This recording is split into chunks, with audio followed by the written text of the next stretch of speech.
So last night, Hemil sent me something very, very interesting. I asked him that, if he wants to come on for a blockchain kind of discussion. And he sent me GPT-4. So if you remember ChatGPT, it was built on something called GPT 3.5, which was kind of a database, kind of a knowledge center for ChatGPT to drive off of. And now the same company, OpenAI, has launched GPT-4 last night in India, today morning in the US.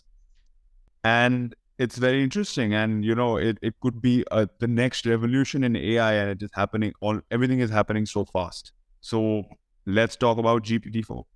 Welcome to the Thought Bistro podcast with Akhil and Vishruth. We bring you some weekly news, review books, and view the world with a different lens. Our mission is to provide a platform to explore different ideas with different perspectives and allow the listeners to develop a deeper understanding.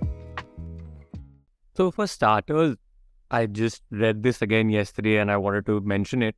GPT in ChatGPT stands for Generative Pre-training Transformer. This is the full form of GPT. We'd spoken about GPT 3.5 and all the stuff that was used when it was being trained, the number of books and the number of Wikipedia articles and stuff all over the internet. I think it was 410 billion tokens that were used in the training of GPT 3.5. So now GPT-4 is also a large multimodal model, which, while less capable than humans in many real-world scenarios, exhibits human-level performance on various professional and academic benchmarks.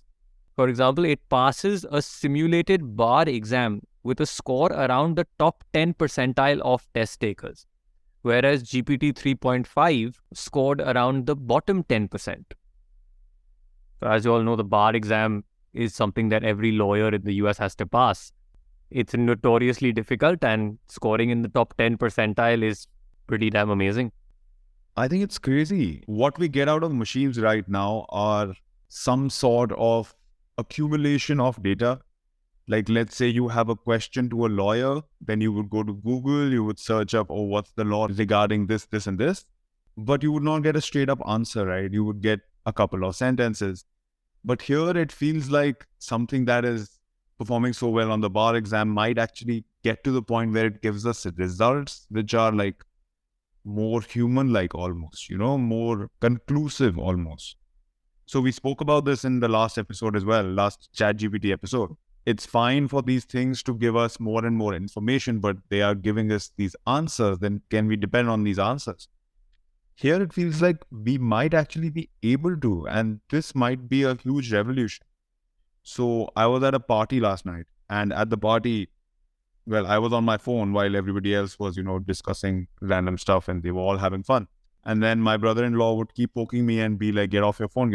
But I was reading this paper and it was so damn interesting. A friend of his runs a restaurant and he's like, how can this help me?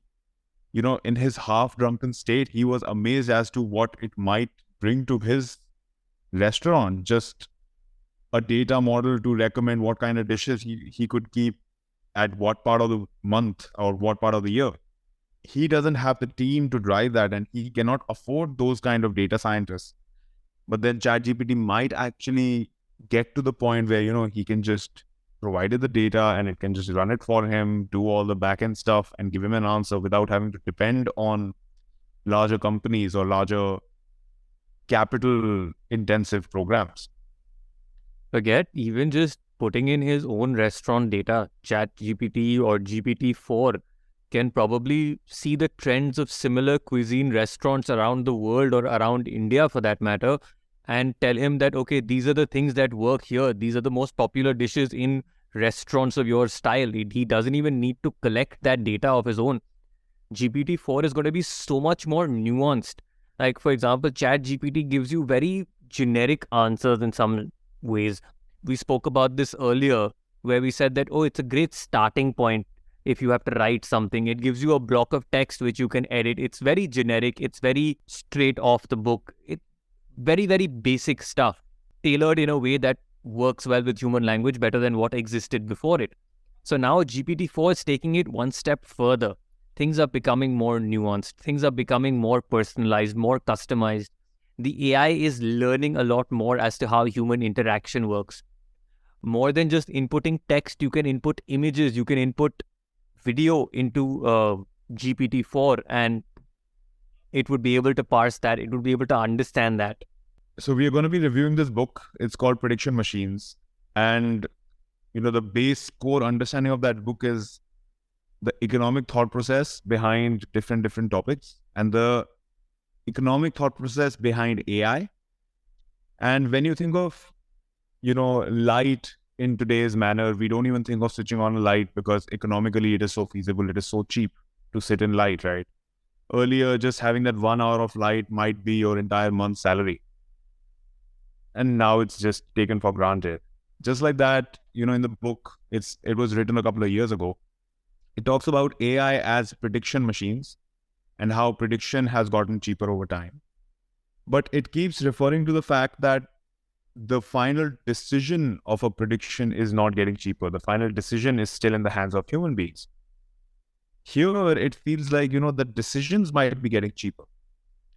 And the decisions on subtopics might be getting cheaper. And I think that just opens a whole new world to humanity with regards to these services that right now are so nuanced and so expensive for some businesses or so expensive for some individuals. And all of these services just become available to you at click away, or just a text box away, or an image away. It's fascinating. In fact, going through the examples that they've given on this paper, they have this section known as steerability. And here they say the AI can assume a certain role.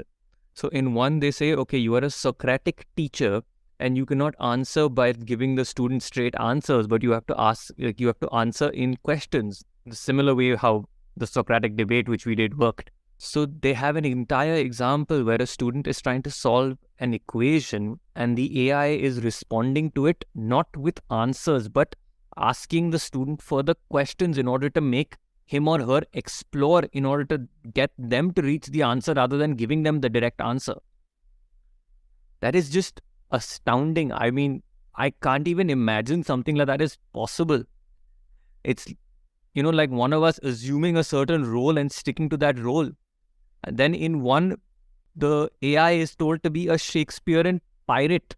And in one, it's told to be a JSON assistant. So anyone inputs the responses in a JSON format, which is like, open bracket response as in something, and then the bracket closes. It's the same way like a JSON formatted response would look. It is just amazing as to how this is possible with GPT-4. And this is something that was impossible earlier. Imagine you're asking somebody to morph roles the way human beings do or the way actors do, and the AI is sticking by that role. It doesn't change based on its own whims and fancies. It sticks by it. Google did something similar in a Lambda display like 3-4 years ago, where it would just ask the AI to take the role of moon, and then it could ask the moon, how does it feel like to go around the earth, or does it feel lonely being there in the sky? But this is a whole new level, because here these are professionals that we talk about. And here, talking to Socrates or talking in the form of a Socratic debate, where comprehending the question, understanding an answer to the question, and then forming a question to get that answer out. You're not giving someone a straight answer. As you said, you're understanding what they're saying. Firstly, giving an answer, getting the answer to their question, and then asking a question to them in such a way that they themselves can reach the answer you want them to reach. Just imagine the level of brain power just imagine the levels of thinking, the layers into which this AI is going. Imagine doing it live with somebody else, right? Even you fall into kind of a loop of thought, or you fall into some processing time that maybe I should come up with a better question. Here it's instantaneous, right? Just as computers have given us time and again that instantaneous responses and that instantaneous, I am stuck in a chain of thought thinking about the word feedback. However, we are getting it from the computers. Despite all its capabilities, GPT-4 still has limitations. It is not fully reliable. It, as OpenAI says, hallucinates facts and makes reasoning errors. They say that great care should be taken while using the language model outputs, particularly in high-stakes contexts, with the exact protocol matching the needs of the specific use case. Make sure that you're reviewing all the scenarios that you have inputted into the machine, and make sure that it corresponds exactly to what you want it to correspond to, and even then take whatever the output is with a pinch of salt. So GPT-4 has significantly reduced its hallucinations relative to previous models. GPT-4 scores 40% higher than GPT 3.5 on the latest internal adversarial factuality evaluations conducted by OpenAI. I think going back to the topic of exams, numerous exams are listed on the OpenAI website. So they have a whole research paper on this, and I'll definitely link this paper. And I really recommend anybody to go through this because there's so much information that we won't be able to cover all of it within the podcast. As we mentioned earlier, the bar exam GPT-4 scored in the 90th percentile, whereas 3.5 was in the 10th percentile. For the LSATs, it was in the 88th percentile, and GPT 3.5 was in the 40th percentile. For the SATs, in the reading and writing segment, it was in the 93rd percentile, whereas GPT 3.5 was in the 87th percentile. And for SAT math, it was in the 89th percentile as compared to GPT 3.5, which was in the 70th percentile. As you can see, these are improvements that have happened over a period of only 6 months. So you can just imagine where this is going to go. Just yesterday, my nephew had an exam. And in that exam, it was a general knowledge exam in which there were questions like, who did this in this year? Or, when did this happen? These things in our time don't really matter because we understand that we can just go to Google and, just look it up. And we'll have the answer there. And we will have availability of internet almost everywhere. And if we are stranded on an island where we don't have availability to this information, we will not need this information. So just like that, these exam scores, they are really interesting because these exams are made by teachers to, trip students and to put them in a loop of thought and to waste their time. However, a language model being able to understand the teacher's language and then comprehending a result out of it, just phenomenal. Outside that, GPT-4 has also done a lot of work on language.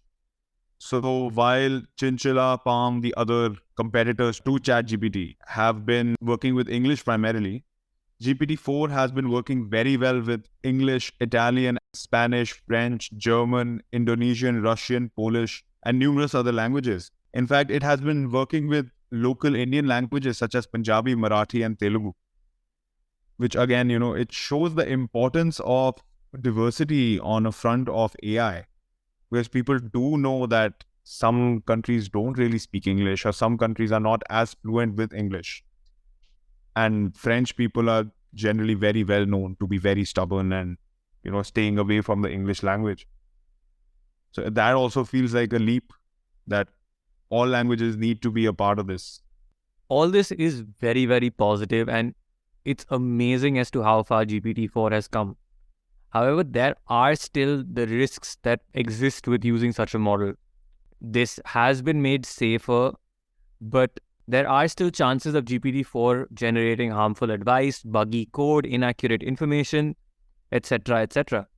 However, the additional capabilities of GPT-4 lead to new risk surfaces. So OpenAI engaged over 50 experts from domains such as AI alignment risks, cybersecurity, bio risks, trust and safety, etc. to test this new model. OpenAI has also open sourced its OpenAI evals, which is their software to evaluate how well GPT-4 is working within your framework, which again is awesome because, if you're implementing GPT-4 or if you're implementing these large language models, then you should have a tool to tell you how well they are working with your framework, because you might not be the best person to understand them altogether. They are fairly new. On a final note, ChatGPT Plus subscribers will get access to GPT-4 with a usage cap, and they will keep adjusting the usage cap as more and more scale comes into the system and more they can scale their processes. In the future, they are also planning on having a GPT-4 usage for free subscribers, of course capped. and then let's see where the world goes from there. Like 3 months ago, we were fawning over ChatGPT, and that is the end all be all of everything. And we sit here now and we see this model, and it's just another revolution happening. I love the speed of the world. For perspective, ChatGPT was released on 30th of November 2022. Today we are sitting, it is the 15th of March. It has been precisely 3.5 months, just above 100 days if you have to think about it that way. So imagine where things have come in the last 100 days. We did not know ChatGPT existed. We did not know there was something of the ilk of ChatGPT. Now everywhere you look, every software, every company, from Google to Snapchat to to Bing, everybody wants to integrate some ChatGPT like feature. It's just become the new trend. It has become the new rage. It has become the benchmark. It has just created this whole other dimension to AI that most people were not aware of before the 30th of November. And the more hands it gets into, the more applications we'll see, most of which we've not even thought of yet, most of which nobody has thought of yet.